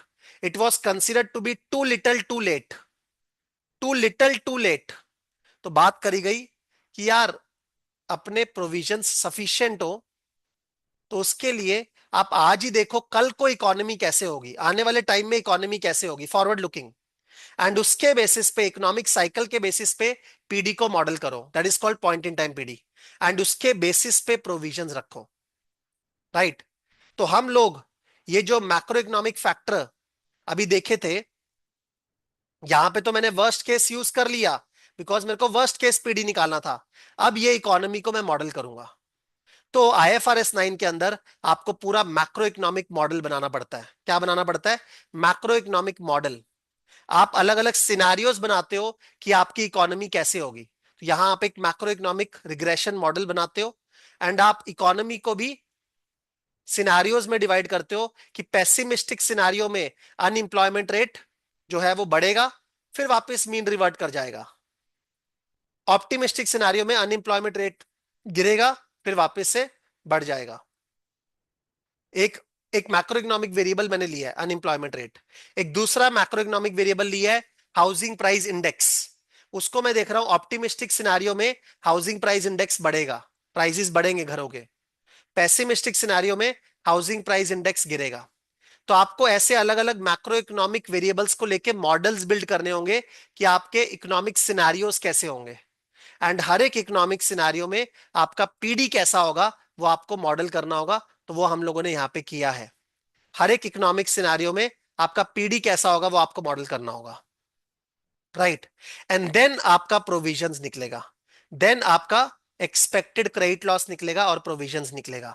So the notable feature which is different between बाजल एंड IFRS 9 इज, बाजल में सब कुछ वर्स्ट केस है, बिकॉज वर्स्ट केस के बेसिस पे आपको कैपिटल रखना है, बट IFRS 9 में सब कुछ point in time forward looking है। तो आपको वहां पे मैक्रो इकोनॉमिक मॉडलिंग करना पड़ेगा, आपको अलग अलग इकोनॉमिक वेरिएबल्स को पकड़ के मॉडल बनाना पड़ेगा कि इकोनॉमी कैसे होगी। इकोनॉमी कैसे होगी, that will be represented in economic variables ना, like GDP, unemployment rate, HPI growth rate. तो आप बहुत सारे रिग्रेशन मॉडल्स बनाते हो, जैसे मैं आपको दिखाता हूं, मैंने बहुत सारे रिग्रेशन मॉडल्स बनाए हैं अलग अलग मैक्रो इकोनॉमिक वेरिएबल्स के साथ। बहुत सारे रिग्रेशन मॉडल्स, उसमें से मेरा एक मॉडल कोई पास होगा जिसमें मेरे दो मैक्रो वेरिएबल्स आ रहे हैं, housing price index and unemployment rate. उसके बेसिस पे मैं इकोनॉमिक साइकिल जो है प्रोजेक्ट करूंगा अलग अलग सिनारियोज में, because future is uncertain, and जहां अनसर्टेनिटी है वहां आप अलग अलग सिनारियो लेके चलोगे, एंड हर एक सिनारियो में आप क्या निकालोगे, point in time forward looking PD, point in time PD हम लोग निकालते हैं।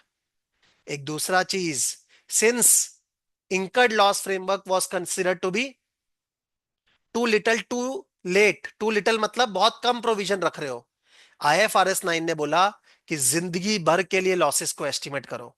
अगर आपने लोन 20 साल का दिया है ना, तो 20 साल में कभी भी डिफॉल्ट हो सकता है, उसको मॉडल करो। तो 20 इयर्स का जो लोन है उसका डिफॉल्ट मॉडल करो, एंड उसके बेसिस पे आज ही प्रोविजंस रख लो। तो इसके कारण मॉडलिंग रिक्वायरमेंट्स काफी बढ़ गई और इंडस्ट्री में बूम भी आया, क्योंकि बैंक्स को मॉडलिंग करनी पड़ी। और अभी आपको बताया आरबीआई की नई गाइडलाइंस आ रखी है जो कि 2027 से इंडिया में इंप्लीमेंट होंगी, तो उसमें ईसीएल का there is a heavy demand in the market right now. जो सीखेगा उसको अपॉर्चुनिटी मिल जाएगी। एक बारी 5-6 साल जब एग्जॉस्ट हो जाता है मॉडल, उसके बाद उसमें अपॉर्चुनिटीज थोड़ी सी स्टेबल हो जाती है। बट राइट नाउ, सिंस अभी तो इंप्लीमेंट भी नहीं हुआ, the opportunities are huge. That is expected credit loss. इसका पर्पस क्या है कि अपने एक्सपेक्टेड लॉस मॉडल करे एंड उसके बेसिस पे प्रोविजंस रखे अंडर आईएफआरएस 9। बट तीसरा, मुझे स्ट्रेस टेस्टिंग भी तो करनी है। क्या करनी है? Stress testing. अगर कल को स्ट्रेस सिनारियोज हो गए, अगर कल को जियोपॉलिटिकल स्ट्रेस सिनारियोज हो गए, लोगों की क्रेडिट रेटिंग्स डाउनग्रेड हो गई, या पीडीज बढ़ गए, या एलजीडीज बढ़ गए, बिकॉज कोलैटरल की वैल्यूज गिर गई, तो उस केस में आपके लॉसेस और ज्यादा होंगे। अगर आपके लॉसेस और ज्यादा होंगे तो आपको और ज्यादा कैपिटल रखना पड़ेगा। तो कितना आपका कैपिटल डिप्लीट होगा बिकॉज ऑफ स्ट्रेस सिनारियो, वो आप मॉडल करो, एंड देन उतना एडिशनल कैपिटल जो है वो आपको रखना पड़ेगा अंडर आई कैप।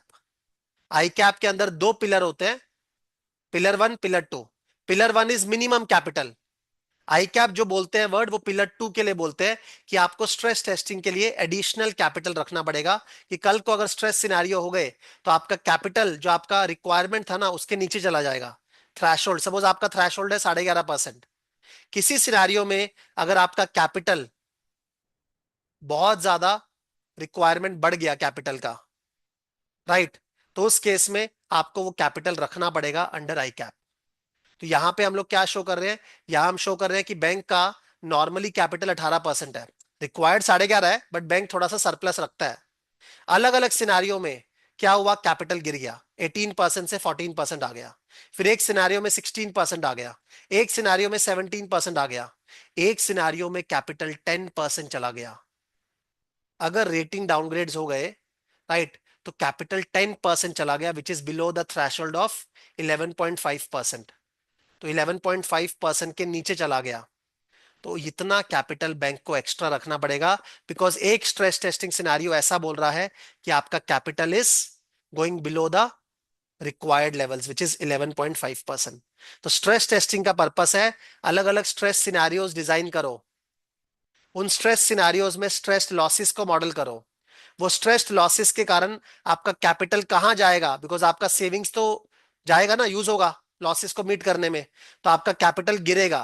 कैपिटल कहां जाएगा आपको मॉडल करना है, एंड कैपिटल गिर के अगर किसी भी सिनेरियो में आपका मिनिमम रिक्वायर्ड थ्रेशोल्ड के नीचे चला गया, तो आपको कैपिटल रेज करना पड़ेगा, तुरंत नहीं, बट आपको एक साल के विंडो के अंदर कैपिटल को you need to raise. That is your ICAAP, internal capital adequacy assessment program. अलग अलग सिनारियों में शो करो कि आपका कैपिटल एडिक्वेट है, और अगर आपका कैपिटल एडिक्वेट नहीं है तो प्लीज एडिशनल कैपिटल जो है वो आप रेज करो आज ही, आज ही प्रिपेयर्ड हो जाओ for that kind of stress scenarios. इतना सारा रेगुलेशन क्यों आता है, बिकॉज बैंक में छोटे छोटे डिपॉजिटर्स का पैसा है। कल को अगर आपकी लोन बुक पे बड़ा डिफॉल्ट हो गया, कोई विजय माल्या जैसा केस हो गया, तब तो आप शायद डिफॉल्ट कर दोगे, एंड छोटे छोटे डिपॉजिटर्स का पैसा डूब जाएगा। इसीलिए इतनी सारी रेगुलेशन लगा रहे हैं कि बी प्रिपेयर्ड, एक्सपेक्टेड लॉस के लिए प्रोविजंस रखो, अनएक्सपेक्टेड लॉस के लिए कैपिटल रखो, एक्सट्रीम लॉसेस के लिए एडिशनल कैपिटल रखो, अंडर आई कैप, राइट। और ये तीनों के तीनों नंबर्स मेरे रैरोक के अंदर जाते हैं। रैरोक मैंने आपको बताया किसके लिए यूज होता है, risk based pricing, risk based pricing. तो रैरोक हमें क्या बताएगा, ये तीनों नंबर्स रैरोक के अंदर जाते हैं। बिकॉज हम लोग रैरोक कैसे निकालते हैं, risk adjusted return on capital. तो हमें कैपिटल भी चाहिए डिनोमिनेटर में, और रिटर्न निकालने के लिए हमें लॉसेस भी चाहिए न्यूमरेटर में, राइट। तो रिस्क ऑन कैपिटल हम लोग निकाल रहे हैं। तो यहां पे आप देख सकते हो अलग अलग रेटिंग्स, आपको याद होगा rating grade 1 is the best grade, rating grade 7 is the in between grade, rating grade 17 is the worst grade, right. तो 1 7 10 आपको दिख रहा है और 17। अगर किसी का रेटिंग ग्रेड 1 है तो उसको अगर आप 6.18% भी रेट चार्ज करोगे ना, तो उसका जो रिटर्न ऑन कैपिटल है वो थ्रेशोल्ड के ऊपर होगा। देखो, शेयर होल्डर्स आपको पैसा दे रहे हैं कुछ कमाने के लिए, उनका भी एक एक्सपेक्टेशन है, that is called hurdle rate. Hurdle rate क्या है, शेयर होल्डर्स आपसे एक रेट एक्सपेक्ट करते हैं बिकॉज वो आपके बैंक में इन्वेस्ट कर रहे हैं। आपको मिनिमम उतना तो कमा के देना पड़ेगा। अगर आप उतना नहीं कमा के दे पा रहे तो आप शेयर होल्डर्स के मनी के साथ जस्टिस नहीं कर रहे, राइट। तो उस केस में अगर आप किसी रेटिंग ग्रेड 1 वाले कस्टमर को लोन दे रहे हो, आप उससे 6% रेट अगर चार्ज कर लोगे लोन पे, तो आपका RAROC return on capital will be above the hurdle rate. तो 6.18% is something you need to charge minimum. एक कस्टमर अगर रेटिंग ग्रेड 2 का है, उससे आपको ज्यादा चार्ज करना पड़ेगा, ताकि आप का रैरॉक जो है वो हर्डल रेट के ऊपर जाए। क्योंकि आप रिस्की कस्टमर को दे रहे हो ना, तो वहां पे लॉसेस आएंगे, लॉसेस के कारण रिटर्न गिरेंगे। तो रिटर्न को वापस से पुश करने के लिए आपको ज्यादा रेट चार्ज करना पड़ेगा। Your interest rate should be higher for a risky customer. अगर किसी कस्टमर का रेटिंग रेट 7 है, तो आपको 10.91% चार्ज करना पड़ेगा, तब जाके आप ब्रेक इवन करोगे। तब जाके आपका रैरोक जो है वो हर्डल रेट के ऊपर जाएगा। और अगर एक कस्टमर का रेटिंग रेट 17 है, तो आपको 85% रिटर्न लेना पड़ेगा, आपको 85% रेट ऑफ इंटरेस्ट चार्ज करना पड़ेगा। तब जाके आप जो है ब्रेक इवन कर पाओगे, शेयर होल्डर्स को रिटर्न कमा के दे पाओगे। तो ऑब्वियसली बैंक से एक सर्टेन रेटिंग ग्रेड के ऊपर तो लोन देता ही नहीं है। फॉर एग्जांपल 9 के ऊपर बैंक लोन देगा ही नहीं। बट अगर देना है तो ऐसा नहीं है कि कोई खराब है तो उसको लोन दो ही मत। अगर दो तो प्राइस कर लो उसको, आपको उसको higher rate of interest charge करना पड़ेगा बिकॉज वो रिस्की है। तो you will charge 85% rate of interest, ठीक है, फ्रॉम अ रिस्की कस्टमर। तो ये रैरोक का प्रिंसिपल है, वो आपको बताता है कि बेस्ड ऑन द रिस्कीनेस आपको क्या रेट चार्ज करना चाहिए। और वो आपको ये भी हेल्प करता है कि जो भी कस्टमर्स को आपने पास्ट में लोन दिया है जिस भी रेट पे, क्या एक्चुअल में आपने प्रॉफिट किया है या नुकसान किया है। तो एक सर्टेन रेटिंग ग्रेड तक तो बैंक ने प्रॉफिट किया है, परफॉर्मेंस इवैल्यूएशन कर रहे हैं, राइट। यहां पे प्रॉफिट नहीं किया बट नुकसान भी नहीं किया, बट यहां पे बैंक ने एक्चुअली नुकसान किया है लोन देके। तो फ्यूचर का जो स्ट्रैटेजी आपको बनाना है वो भी आप बना सकते हो। देखो, इस कोर्स में आप खाली मॉडलिंग नहीं सीख रहे, हम लोग कट ऑफ डिसाइड करना सीखेंगे, वो स्ट्रैटेजी का पार्ट है। हम लोग रिस्क बेस्ड प्राइसिंग कर रहे हैं, जिसके बेसिस पे मैं डिसाइड करूंगा कि किस तरह के कस्टमर्स को मुझे फ्यूचर में लोन देना है, वो स्ट्रैटेजी का पार्ट है। बट सब कुछ नंबर्स के थ्रू करेंगे, सब कुछ इज क्वांटिफाइड, राइट। तो कोर्स रन कैसे होता है, ये सारा का सारा मॉडल आप हैंड्स ऑन एक्सेल में बनाओगे, सारा का सारा मॉडल। देन ये पूरा का पूरा सेम मॉडल आप किस में बनाओगे, पाइथन में। The same model will be repeated in Python. तो फॉर एग्जांपल अगर आप देखो, ये आपका मॉडलिंग है, स्कोर कार्ड बिल्डिंग, ठीक है, कैपिटल, ये आपको कैपिटल दिख रहा होगा। Then macro economic modelling part 1 part 2। Then उसके बाद ईसीएल आप निकालोगे, देन स्ट्रेस टेस्टिंग करोगे, देन आप रैरोक करोगे। वो सेम मॉडल पूरा एक्सेल में बनाएंगे, एंड देन सेम सारी क्लासेस ये किस में है, पाइथन में। ये सेम चीज पूरा का पूरा इंप्लीमेंट किया जाएगा पाइथन में, राइट। तो एक्सेल में खाली मॉडल्स बिल्ड नहीं कर रहे, पहले एक्सेल में करेंगे ताकि आप कंसेप्ट को समझो, it is totally white box. And then same चीज हम लोग पाइथन में रिपीट करते हैं, राइट। तो जस्ट 5 मिनट्स और लेना चाहूंगा कि हम लोग एक नया कोर्स लेके आ रहे हैं, सीआरएम 30 अंडर 30। मतलब इसी कोर्स के अंदर एक नया लाइव बैच लेके आ रहे हैं, नॉट नया कोर्स, इसी कोर्स के अंदर एक नया लाइव बैच लेके आ रहे हैं, सीआरएम 30 अंडर 30, जो कि हमारा मई में स्टार्ट होने वाला है, मई मिड में। उसमें क्या है, आपको सेल्फ पेस्ड लर्निंग वीडियोस मिलेगा, पूरा का पूरा 150 घंटे का जो मैं आपको दिखा रहा था अभी। उसके अलावा हम लोग जो लाइव सेशंस लेंगे, 30 लाइव क्लासेस करेंगे, 30 अलग अलग मॉडल्स पे, 30 मोस्ट फेमस मॉडल्स पे। तो जो 30 मोस्ट फेमस मॉडल्स कौन से हैं, मैंने लास्ट वेबिनार में सारे मॉडल्स का वॉक थ्रू दिया था, तो आप वो मेरा वीडियो यूट्यूब पे देख सकते हो। तो वो लाइव बैच हमारा मई मिड से आप ज्वाइन कर सकते हो। वो 6 महीने रन होगा, एक वीक में एक क्लास होगा वीकेंड पे, राइट, 2 घंटे का। उसमें हम लोग 30 मॉडल सारे एक्सेल में भी करेंगे, पाइथन में भी करेंगे। आपको सेल्फ पेस्ड लर्निंग तो मिलेगा ही, जो अभी हमारा अवेलेबल है पूरा, अराउंड 150 घंटे का, जिसमें 50 घंटे अलग से पाइथन है, तो 200 घंटे का। उसके अलावा ये हमारा लाइव बैच चल रहा है, बिकॉज लोगों की लाइव बैच की डिमांड आ रही थी। तो इस कोर्स के अंदर हम लोग तीनों सीखेंगे, पीडी, एलजीडी, ईएडी कैसे मॉडल करते हैं, सब तरह के models, statistical, actuarial, machine learning models, सब तरह के पोर्टफोलियो कवर करेंगे, चाहे वो रिटेल लोन्स हो या होलसेल पोर्टफोलियो, सिक्योर्ड लोन्स हो या अनसिक्योर्ड लोन्स हो, फंडेड लोन्स हो या अनफंडेड हो। मतलब एक आपका टर्म लोन है और एक आपका क्रेडिट कार्ड है, दोनों का मॉडलिंग अलग होता है। मॉडल डेवलपमेंट, मॉडल वैलिडेशन दोनों कवर्ड होगा। रेगुलेटरी, बिजनेस मॉडल्स दोनों कवर होंगे। एंड रेगुलेटरी मॉडल्स के अंदर सारा रेगुलेटरी लैंडस्केप हम लोग कवर करने वाले हैं, लाइक बाजल, IFRS 9, stress testing, right. Weekly 1 live session होगा। सभी के सभी 30 मॉडल्स का एक्सेल पाइथन इंप्लीमेंटेशन होने वाला है। हम लोग सिर्फ स्टैटिस्टिक्स पे फोकस नहीं करते हैं, डेटा मॉडल डिजाइन, ठीक है, उस रिजल्ट को यूज कैसे करना है, वो पूरा कंसेप्चुअल अंडरस्टैंडिंग पे फोकस करते हैं। एंड हम लोगों ने 30 अंडर 30 बैच में स्पेशल टॉपिक्स को भी इंक्लूड किया है, जैसे कि मशीन लर्निंग, क्लाइमेट रिस्क, और एक बोनस टॉपिक भी मैंने दिया था जो लास्ट वेबिनार में मैंने बताया था, विच इज एजेंटिक AI। मैं आपको एक स्ट्रेस टेस्ट एजेंट बना के दिखाऊंगा for credit risk, right. Deliverables क्या है, सेल्फ पेस्ड लर्निंग 150 आवर्स का। उसके अलावा लाइव बैच चल ही रहा है, notes, Excel file, Python files, reading material सब आपको मिलेगा। एक एक्टिव व्हाट्सएप ग्रुप है हमारा। हमारे कोर्स में आज की डेट में अराउंड 2000 प्लस स्टूडेंट्स रजिस्टर्ड है, और आप सबके साथ नेटवर्क कर सकते हो। वो 2000 के 2000 प्रोफेशनल्स के साथ यू कैन नेटवर्क। और इस कोर्स के लिए हम लोगों ने फ्रेशर्स के लिए एक इंटर्नशिप अपॉर्चुनिटी भी निकाली है, जिसमें ये कोर्स कंप्लीट होने के बाद अगर आप एक फ्रेशर हो तो 2 महीने हमारे साथ इंटर्नशिप कर सकते हो, तो आपका फ्रेशर का टैग रिमूव हो जाएगा। Obviously that will be on merit basis. अगर आप ठीक से कोर्स करोगे तो आप सेलेक्ट हो जाओगे। उसमें आप रियल वर्ल्ड प्रॉब्लम्स सॉल्व करोगे, एंड आप क्लाइंट्स, जो हमारे क्लाइंट्स हैं पीक्स टू टेल्स के, क्योंकि हम लोग कंसल्टिंग भी करते हैं, उनसे भी इंटरेक्ट करने का मौका मिलेगा, राइट। तो ये आपका आफ्टर द कोर्स कंप्लीशन होगा 2 महीने का, ताकि आपका फ्रेशर का टैग रिमूव हो जाए। ये प्रोग्राम सर्टिफाइड है, उसके लिए आपको एक एग्जाम पास करना पड़ेगा, MCQ based, and then you will be able to take the certificate, right. मेरा बहुत सारा ट्रेनिंग जैसे सेम चल ही रहा है अलग अलग कंसल्टिंग कंपनीज में, ठीक है, अलग अलग बैंक्स में। अभी recently I was into ICICI bank Singapore, वहां मैंने ट्रेनिंग प्रोवाइड किया। अभी मैं जा रहा हूँ एक्सिस फाइनेंस में ट्रेनिंग प्रोवाइड करने। तो ये सेम तरह का मॉड्यूल कॉर्पोरेट्स एब्जॉर्ब कर रहे हैं। तो ये पूरा प्रैक्टिकल मॉड्यूल है, हैंड्स ऑन है, राइट। और इस कोर्स के बाद सिंस हमारे इतने सारे प्लेसमेंट टाइप्स हैं, तो हम लोग प्लेसमेंट असिस्टेंस भी आपको पूरा प्रोवाइड करते हैं। हम लोग आपके मॉक इंटरव्यूज लेंगे, आपको CV बिल्ड करने में हेल्प करेंगे। हमारे क्वेश्चन बैंक्स बने हुए हैं, ठीक है, इंटरव्यू क्वेश्चंस प्ले बुक बना हुआ है जिसको आप रेफर कर सकते हो। डायरेक्ट रेफरल्स भी हैं, बिकॉज हम काफी सारे जगह पे वेंडर हैं फॉर प्लेसमेंट्स।